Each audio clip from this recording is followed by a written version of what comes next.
বিগত 16 বছরে পশু পাখির দাম ছিল, গরু ছাগলের দাম ছিল, আমাদের দাম ছিল না।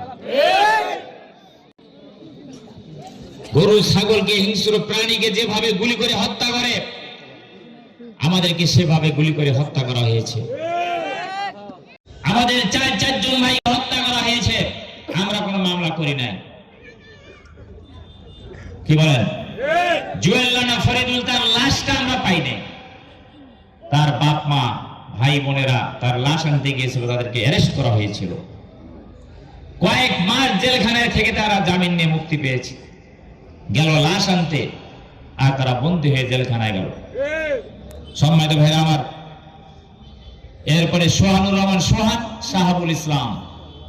সোহানুর রহমান সোহান 8ম শ্রেণীর ছাত্র, তাকে গুলি করে মারা হয়েছে। শাহাবুল ইসলামকে কসাইয়ের গোস্ত কাটা, ওটাকে কি বলে? চাপাতি, দাই। সেই দাই দিয়ে তার মাথায় কুপিয়ে কুপিয়ে তার মাথা থেকে মগজ ছিন্ন করে ফেলা হয়েছিল। সম্মানিত ভাইরা আমার, এটা কি আপনারা জানেন? অনেকে আমরা জানি না। চারজনকে, 3জনকে গুলি করে হত্যা করা হয়েছে, আর একজনকে কুপিয়ে কুপিয়ে হত্যা করা হয়েছে এই সুন্দরগঞ্জের জমিনে। আমরা তো প্রতিশোধ নেই রে, আমরা কি প্রতিশোধ নিয়েছি? ওনারা বললেন, সাবেক আওয়ামী লীগের সাধারণ সম্পাদক, যে ক্ষমতায় থাকতে না পারলে একই দিনে লক্ষ লক্ষ লোক নাকি আমরা মারি ফেলব। 5 আগস্টের পরে সুন্দরগঞ্জে কেউ মারা গেছে? আমরা খুনি নই, আমরা সন্ত্রাসী নই, তার প্রমাণ আমরা দেখিয়েছি। আমরা প্রতিশোধ পরায়ণ নই। আমরা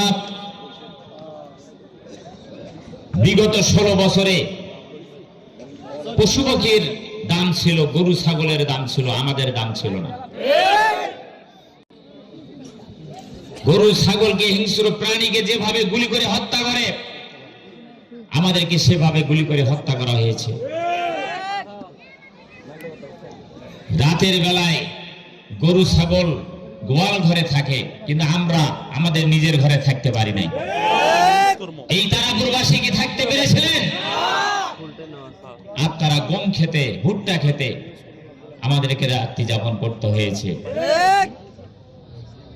এত নির্যাতন করা হয়েছে আমাদের বিরুদ্ধে, এত মিথ্যা মামলা দেওয়া হয়েছে। এই সুন্দরগঞ্জে প্রায় 3 শতাধিক মামলা দেওয়া হয়েছিল।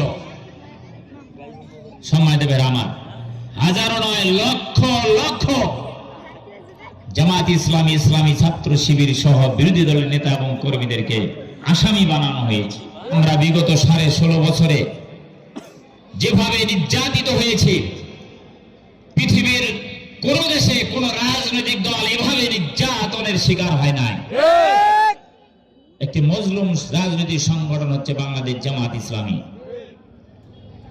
কিন্তু আমাদেরকে নির্যাতন করে, নিষ্পেষণ করে, মিথ্যা মামলা আসামি বানিয়ে জেলখানায় বন্দী করে, আমাদের রাজনীতি নিষিদ্ধ করে আমাদেরকে ঠেকিয়ে রাখতে পারে নাই। ইসলামীকে কখনো অবরুদ্ধ করতে পারে নাই।